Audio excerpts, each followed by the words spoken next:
Des faits d'arbitrage qui ont fait couler déjà beaucoup d'encre, Camille. Et d'ailleurs, même avec des joueurs qui ne sont plus à Lyon, l'Olympique lyonnais qui est en colère après l'arbitrage ce soir de M. Bastien. Ça concerne notamment le but parisien sur une faute, jugée en tout cas, faute sur le Lyonnais. Et un ancien Lyonnais a réagi, Camille. Et oui. D'autre qu'Alexandre Lacazette qui a envoyé son petit tweet sur les réseaux. Bravo OL, mais c'était pas facile à 11 contre 12. Évidemment, sous-entendu, l'arbitre de la rencontre. Non, on va pas sur cette action. Alors, est-ce que les Lyonnais ont raison d'être en colère après l'arbitrage ce soir? Je ne sais pas si ce tweet concerne justement le but de Guevara. Parce que... Il y a le but de Guevara, il y a la main potentielle de Zabarni qui a été disséquée, mais là on aurait été sur un point de volet. Est-ce que le ballon a touché un peu Il y a des situations que je veux bien entendre, mais pas le but de Guevara. Pas le but de Guevara pour vous? Il n'y a pas faute de Vitinha. Comment il y a faute? Mais non, il n'y a pas faute de Vitinha. Mais comment ici il n'y a pas faute là? Il touche le ballon, il vient pressé, il touche le ballon derrière. Il touche le ballon, il prend tout le reste. C'est un sport de contact, Raymond, quand même. Il faut bien qu'il y ait des contacts. Il le prend par derrière, il lui prend la jambe d'appui, il lui soulève la jambe d'appui. C'est-à-dire, si l'autre il touche le ballon comme il l'a fait et qu'il reste debout, il peut continuer la course et peut-être récupérer. C'est Tessman qui fait n'importe quoi, Raymond. Mais ne me dites pas qu'il n'y a pas faute ici. Il n'y a pas faute, je vous le dis. Moi, je dis qu'il n'y a pas faute. Je veux bien la regarder 50 fois et s'il ne lui prend pas le pied d'appui avec sa jambe, il lui soulève le pied. On continue la discussion parce que David, la conférence de presse de Luis Enrique vient de se terminer. D'ailleurs, est-ce qu'il y a eu quelque chose de fort dans les déclarations de Luis Enrique pour terminer? Et ensuite, vous nous raconterez l'anecdote au sujet de l'arbitrage justement et de Paolo Fonseca parce que vous l'avez rencontré visiblement à la pause. Exactement. Alors sur le reste de la conférence, rien de particulier, de particulièrement fort de la part de Luis Enrique. Non, effectivement sur l'arbitrage. Alors je vais pas retranscrire tous ses propos parce que c'était dans une cage d'ascenseur et que voilà, c'était pas un lieu public et s'exprimait pas de manière publique. Vous savez qu'il n'a pas le droit de le faire, donc je vais pas le mettre dans l'embarras. Mais ce que je peux vous dire, c'est qu'il était extrêmement en colère vraiment furieux même sur les décisions d'arbitrage de la première période puisque il redescendait de la tribune de presse pour prendre un petit peu l'air peut-être, mais en tout cas il redescendait à ce moment-là et dans l'ascenseur il était complètement furieux et voilà, je vous dis, je peux pas vous dire les mots, mais il y avait beaucoup de colère du côté lyonnais au niveau de l'arbitrage. Est-ce que la colère des Lyonnais vous semble justifiée donc, Raymond? Oui. Non. Mais en plus, pourquoi non? Non, mais les Parisiens. Non, pas du tout. Vous êtes lyonnais en même temps. Mais en plus, ça empêche. C'est facile de dire que c'est à cause de l'arbitre, parce que ça empêche de parler de l'erreur de Tessman. Parce que le vrai fautif là-dedans, c'est Tessman. Il n'a pas à se retrouver sur le but dans cette situation-là. Comment il n'a pas? Il est face à son but. Il est dos tourné. Il met 150 ans à dégager. Il a mis du temps, on est d'accord. Il a fait un peu la même que Marquinhos contre le Bayern. Exactement. Un peu le même truc. Même chose. Sauf que l'autre n'a pas fait faute. Tandis que là, il fait vraiment faute. Il est derrière. Et il lui prend la jambe. Raymond, honnêtement, pour ceux qui nous regardent, est-ce que regarde bien l'action. Régis, vas-y, c'est important. Pour ceux qui nous regardent, votre avis là-dessus. C'est votre avis de technicien, vous regardez l'action ou le fait d'être, évidemment, pas lyonnais, mais d'être votre sentiment lyonnais, vous amène à avoir ce sentiment d'injustice. L'injustice, c'est qu'il y a réellement faute. S'il y avait eu un truc dans l'autre sens, j'aurais dit la même chose pour les autres. Pour moi, il est derrière, il met le pied, il touche d'abord le ballon, bien sûr, mais il prend tout le reste. Donc oui. L'arbitre, il doit siffler. Il n'y a même pas de... Moi, Raymond, je ne suis pas d'accord avec toi sur ce coup-là. Parce que je pense que Paris, par rapport aux joueurs Tessman, je pense qu'ils ont vu tout ce qu'ils recevaient dos au jeu qu'il fallait le presser. Et je pense que l'exagération de sa chute par rapport au pressing de Vitinha a fait que l'arbitre il a laissé jouer. Moi, je pense qu'il n'y a pas faute. Dire la situation de jeu qui fait que, en fait, l'arbitre ne peut pas siffler parce que c'est pas un tac, c'est pas une intervention agressive de la part de Vitinha. Il y a un contact, mais le contact, pour moi, il fait partie du jeu. Il lui prend la jambe d'appui. Mais après le ballon. Il lui prend, et au moment où il pousse le ballon, il prend la jambe. Le ballon, il est parti. Il peut rien faire, ça, son Tessman. Le ballon, il est parti déjà. Non, mais s'il reste debout déjà, s'il reste debout. C'est autre chose, tandis que là, il le voit même pas venir derrière en plus.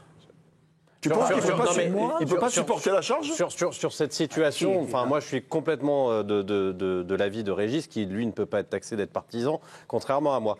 Mais, et j'en ai conscience. Mais ce que je veux dire, c'est que pour moi, il n'y a pas faute sur cette action. Après, je veux bien discuter de la situation dans la surface de réparation où c'est Tagliafico qui arrive en bout de course, qui est complètement bousculé alors qu'il y a un ballon qui arrive au deuxième poteau. Et en plus d'être bousculé, Kangin Lee, je crois, veut frapper et par maladresse lui attrape le genou. Là, par contre, on peut en parler, oui. Et d'ailleurs, c'est pour ça que le tweet de Lacazette, je suis pas sûr. Enfin, je suis pas sûr, j'en sais rien. Pour moi, il parle de l'arbitrage de ce soir, en tout cas. En général. En général. On peut discuter aussi. Ils Zabarni un peu plus. Est-ce qu'il y a main, est-ce qu'il touche la main? Là, pour moi, il y a un peu plus de débat parce que bon, si vraiment, même s'il effleure la main, il y a pénalty, rien à dire. Il a la main là-haut. Au volet, c'est clair. Il y a un point pour les autres. Si ça touche un tout petit peu, il y a main, il n'y a rien à dire. Camille, réaction de l'entraîneur adjoint de l'OL qui se plaint également de l'arbitrage? Oui, c'est Georges Massiel. Il dit on est 59 000 personnes à avoir vu ce qui s'est passé et 4 n'ont pas vu les images. Donc évidemment, c'est le VAR. Le PSG n'a pas besoin de jouer à 16 pour affronter une équipe qui a joué jeudi. 16, donc on revient sur Loïc, attends. Sur le deuxième but parisien, il y a faute et sur le poteau de Tagliafico, c'est rouge et penalty. On n'a pas besoin d'autant de ralenti pour juger. Alors, est-ce qu'il exagère, Massiel, ou est-ce qu'il y a ce fond d'injustice sur les actions dont il parle? Je crois que le pire dans la phrase, c'est l'équipe qui a joué le jeudi. Mais qu'est-ce qu'on en a à faire que Lyon a joué le jeudi? Mais ils n'ont qu'à pas jouer le jeudi, Lyon, si c'est trop crevant pour eux. Hein. Ils veulent aller en Coupe d'Europe, ils en font des tonnes pour aller en Coupe d'Europe, et derrière, ils disent ah bah non, on ne veut plus jouer le jeudi parce que le dimanche, on joue le Paris Saint-Germain, c'est trop compliqué. Ah bah alors arrêtez de jouer le jeudi. Laissez votre place à quelqu'un d'autre. On laisse une autre équipe française et ce sera très bien. Là. C'est quel rapport à jouer le jeudi là? Le problème est qu'il jouera le jeudi et le dimanche. Mais oui, mais on s'en fout qu'ils ont joué le jeudi là. Le problème du calendrier pour toutes les équipes. C'est bon. Et tu joues pas de Coupe d'Europe dans ce cas-là? Non, ça veut dire qu'il y a une équipe qui était déjà plus fraîche que l'autre parce qu'elle a joué 2 jours avant. C'est un plus. Voilà, c'est un plus. Et le fait d'aller jusqu'à 16, Lacazette dit ils étaient 12 et Massiel il va jusqu'à 16. Jusqu'à quel point? Parce qu'il a mis les gens du VAR dans l'histoire. Jusqu'à quel point? Il faut juste attendre le tweet de Jean-Michel Aulas. Ça, c'était un autre temps. On saura. Mais non, mais on peut pas passer sous silence que la victoire du PSG qui est au-dessus, je veux dire, qui est justifiée, je discute pas. Mais les faits, et il y a 3 faits qui peuvent être discutés. Il y a le deuxième but de Paris, il y a la main de Zabarni et il y a la faute sur Tagliafico. Ça peut se discuter et ça peut transformer le match. Ça, personne ne va pouvoir dire le contraire. Donc les Lyonnais, ils peuvent être dans cette situation-là. Ils peuvent se dire, oui, il y a un problème. On s'est fait avoir sur ce coup-là. Bon. Il y a discussion. Le corner, il n'y a rien à dire. Il y a débat. Ça ne voudra pas dire qu'ils auront raison pour autant. On doit dire qu'il y a un débat. Il y a débat, bien sûr. Ludo, j'ai l'impression qu'il ne se mouille pas trop sur cette question. Non, moi j'attends qu'on me donne la main. Tout le monde parle. Je suis quelqu'un de discipliné. Ah bah tiens, oui. C'est nouveau ça. Qu'on me donne la main. C'est nouveau, ouais.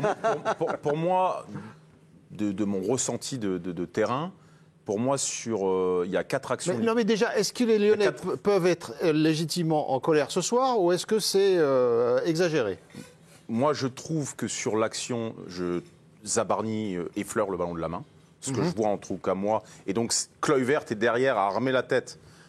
Même s'il la touche, s'il la micro-touche, en fait, Donc moi, ce que je vois sur la vidéo, c'est qu'il l'effleure le ballon. D'accord. Bon, après, il n'y a pas de capteur encore sur les mains pour savoir. Donc là-dessus, il y a le débat. Pour moi, sur Tagliafico, il y a pénalty tous les jours. Ça fait déjà beaucoup, poteau, quand même. ça c'est une certitude, en tout cas de mon ressenti.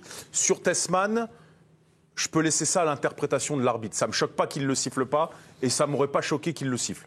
Donc ça, interprétation de l'arbitre, je lui laisse. Machin. Mais pour moi, il y a un pénalty aussi sur Mayoulou. Oui. Il y a pénalty sur Mayoulou. C'est-à-dire que quand Gvara pique plein axe, qui décale, Mayoulou fait il passe dans le dos. Et c'est Mata qui met son bras, ou Mata qui met son bras dans le ventre. C'est plus facile à dire. Il l'empêche de passer. Il y a pénalty aussi. Donc ça veut dire que sur 4 situations, à la 48e Monsieur Bastien, minute, il passe quand même à côté de 3. Parce qu'il siffle de Mayoulou en plus. Voilà. Donc pour résumer, c'est que Monsieur Bastien est passé à côté de son match, si je suis. Je pense que oui. Vous êtes tous d'accord là-dessus? Je pense que oui. Vous notez, Monsieur Bastien, tiens, rapidement, c'est pas prévu, mais on peut noter rapidement l'arbitrage de Monsieur Bastien. Vraiment, vous avez les petites pancartes aussi, vous hésitez à... Vous attendez les notes des autres. Ah non, je réfléchis. 2, très mauvais. Les trucs comme ça. 3, 4, 2. Parce que c'est des grosses décisions importantes. Ah oui, non, mais surtout qu'il les prend très vite. Il prend pas le temps, en fait. T'as des outils, des fois, on prend un temps infini pour des trucs qui, nous, en tant que spectateurs, ça nous saute tout de suite aux yeux. En 30 secondes, Il sort des cartons tout le temps, dès qu'il y a moindre faute, il sort le toutes carton. les actions, il va même pas regarder, il prend pas 1 ou 2 minutes, mais il prend le temps. Non, Des en fait, décisions sur importantes. Les quatre situations, c'est quand même beaucoup, 4 situations de jeu. Genre, dans un match, c'est énorme. C'est des décisions hyper importantes. Et on va aller voir David parce que Mathieu Louis-Jean, le directeur sportif de l'Olympique Lyonnais, est passé il y a quelques instants. Le prochain, c'est Jean-Michel Aulas. Il va envoyer tout le monde. Attendez, on va demander à David. Il va envoyer tout le monde. Allez, vas-y. David va nous raconter. Textor, il va revenir pour la Que s'est-il passé, David?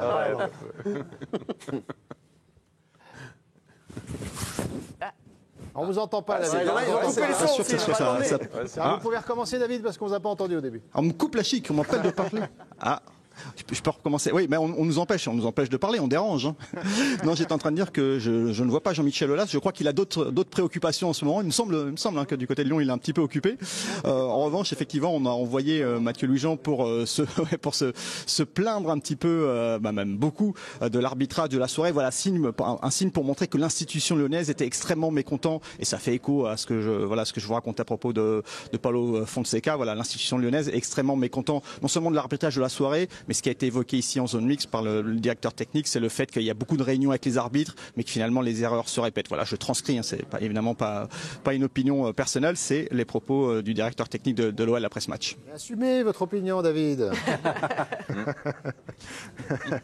Alors, plus sérieusement, c'est vrai qu'il y a tellement de tensions, de choses comme ça après un match. Est-ce que vous leur dites aux Lyonnais, c'est normal, vous avez raison, ou est-ce que c'est gênant qu'après un match comme ça, systématiquement, on en vienne se plaindre de l'arbitrage et d'essayer de mettre la pression sur l'arbitrage sur les autres prochains matchs. Sans vouloir mettre la pression, on vient quand même d'exposer des faits. On n'est pas en train de oui, mais en Angleterre, c'est interdit de s'exprimer sur l'arbitrage quand on est dirigeant. Je ne sais pas quel est le niveau de l'arbitrage en Angleterre. Il est peut-être moins bon, meilleur, mais en tout cas, à mon sens, l'arbitrage français, son niveau est perfectible aujourd'hui. On ne peut pas dire qu'on a une corporation qui rayonne sur tout. On peut améliorer quand même des choses. Et ça fait plusieurs fois que sur des matchs de très haut niveau, on voit quand même des erreurs qui sont flagrantes. Moi, je ne comprends pas pourquoi ils ne prennent pas le temps. Ils ne prennent pas le temps. Parfois, on leur reproche de prendre énormément de temps sur la VAR. Des fois, on prend énormément de temps pour des choses qui sont puériles, qu'on voit tout de suite. Et là, au moins déplace-toi, fais le déplacement, regarde tes yeux. C'est toi l'arbitre en chef, donc il a le ressenti terrain, il a la vitesse, il a le feeling, il a tout. C'est lui qui le voit en proximité. Après, est-ce que tu es obligé de faire son cinéma après le match quand même? Non. Tu n'es pas obligé de faire le cinéma avec le coach. Et ça fait partie du folklore. Oui, mais tu peux l'enlever. Ça fait partie du folklore, Loïc. Je ne suis pas sûr que ce soit du folklore, et surtout, j'ai toujours pensé que les institutions, notamment les grandes institutions comme le Paris Saint-Germain, l'Olympique de Marseille ou l'OL, y compris à l'époque Aulas, sortiraient grandis en fait la plupart du temps de se taire. S'ils estiment que c'est en allant en conférence de presse dire cela que ça va faire changer les choses, ils pensent avoir de l'influence derrière. C'est un peu naïf parce que c'est pas ça qui va rendre les arbitres meilleurs. Donc qu'il n'y ait pas cette discussion avec les arbitres, on peut l'entendre, qu'il y ait des choses à changer, qu'il y ait des leviers à actionner, oui, mais pas à chaud en conférence de presse, je crois pas. Régis n'a pas l'air d'accord avec vous. Non, si, je partage. En fait, je trouve que c'est une situation délicate et difficile d'après-match. En fait, vous avez, en tant qu'entraîneur ou même dirigeant, vous avez trop de choses à gérer. Et en tant qu'entraîneur, quand vous savez que le match se joue à peu de choses. En tant qu'entraîneur, c'est vrai que. À peu de choses, l'entraîneur. On peut l'entendre. Ça nous rend dingue, ça nous rend fou, parce qu'il y a tout un travail de fait. Et un petit détail et une décision arbitrale, alors, qui peut arriver. Hein. Je veux dire, les arbitres font des erreurs, nous, les entraîneurs, on fait des erreurs. Des fois, on se gourde de compétition d'équipe. Sauf vous. Non, si, oulala.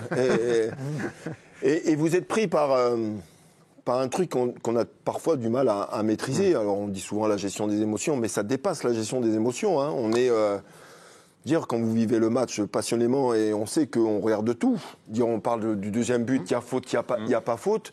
Vous préparez le match, vous disiez à Telsman, on veut pas que tu demandes le ballon de jeu dans cette situation-là. Parce que j'en suis sûr que vous lui avez dit au joueur. Et il le fait, il perd le ballon et vous en connaissez les conséquences. En fait, vous réfléchissez à tout ça, vous pensez à tout ça l'après-match. Et c'est pas toujours simple. Voilà. Et c'est la situation, c'est Ghezal qui lui remet le ballon. Qui lui met le ballon. Il lui remet un ballon, là, il est au milieu de tout le monde, il lui remet le ballon. On est d'accord, Raymond, il ne doit pas le jouer, là. Ghezal, il ne doit pas la jouer. Non, il ne doit pas le jouer. Il ne doit jamais la mettre là. Il le met en difficulté. Il le met en difficulté, ouais. Donc oui, ça peut énerver. Et quand on se dit c'est l'arbitre qui n'a pas vu ou qui n'a pas saisi, et que là, qu'il y a 3 pour Lyon, 3 vraies situations où il y a un vrai débat, ouais, on sort. Mais alors, moi j'ai une question pour toi, pour vous. Je ne sais pas si je dois te tutoyer ou de vous voyez. Ça dépend. Si tu Stéphanois, ça dépend de la question. Si c'est en tant que collègue de table de. La question que je pose, c'est que l'entraîneur ait le droit et que ce soit légitime de piquer une colère, oui. Est-ce que l'entraîneur a besoin de se sentir soutenu par sa direction et de voir sa direction monter au créneau pour se plaindre? Non, je suis d'accord. Je veux dire, les déclarations des dirigeants, la pression qu'ils mettent après, ça devrait être, comme en Angleterre, c'est interdit. Je veux dire, le moindre mot sur l'arbitre, eux, ils n'ont rien à dire. On comprend l'entraîneur sur le coup qui réagit, mais tout de suite, puis après c'est fini. Les déclarations d'après ne servent à rien, sauf à croire que ce qui se passe de temps en temps, c'est qu'on a mis la pression sur l'arbitre, on a montré qu'on avait été défavorisé, le coup d'après, le mec, il pense, il a de petits réflexes, il va se dire « Ah oui, c'est eux ». Il en a entendu parler toute la semaine, il est sous pression, et la décision... elle est inversée. Ça veut dire qu'on pense qu'on peut transformer son arbitrage. Aujourd'hui, et on le voit à chaque match maintenant, tu fais 2 défaites, il faut aller t'expliquer. Je pense que les dirigeants, ils font une chose simple, c'est qu'ils savent que il va y avoir une pression aussi populaire en disant que tu défends pas l'institution, que ci, que cela. Donc ils sont un message pour l'extérieur. Ils sont dans une oui, mais les dirigeants, quand tu as tes supporters qui disent ouais, mais ils nous défendent jamais. Mais tu vas à la limite, t'appelles le directeur des arbitres, t'appelles quelque chose, tu mets en coulisses, mais tu fais pas ça publiquement. Toi qui côtoies tous les gens de ce monde, tu sais à quel point c'est difficile, à quel point il est pression et tout ça, tu le sais, t'es en coulisses. C'est toujours pareil, sur le même discours par rapport à ça. C'est trop difficile d'être dirigeant. Olympique Lyonnais, fais autre chose, va travailler dans un métier où tu ne seras pas public, écoute. Pourquoi ça vous énerve à ce point-là, Loïc? Mais non, mais parce que c'est toujours difficile. Tout ce que font les gens, c'est difficile au bout d'un moment. Tu es dirigeant d'un club comme l'Olympique Lyonnais. Si c'est trop difficile pour toi de supporter la pression des supporters de l'Olympique Lyonnais, fais autre chose.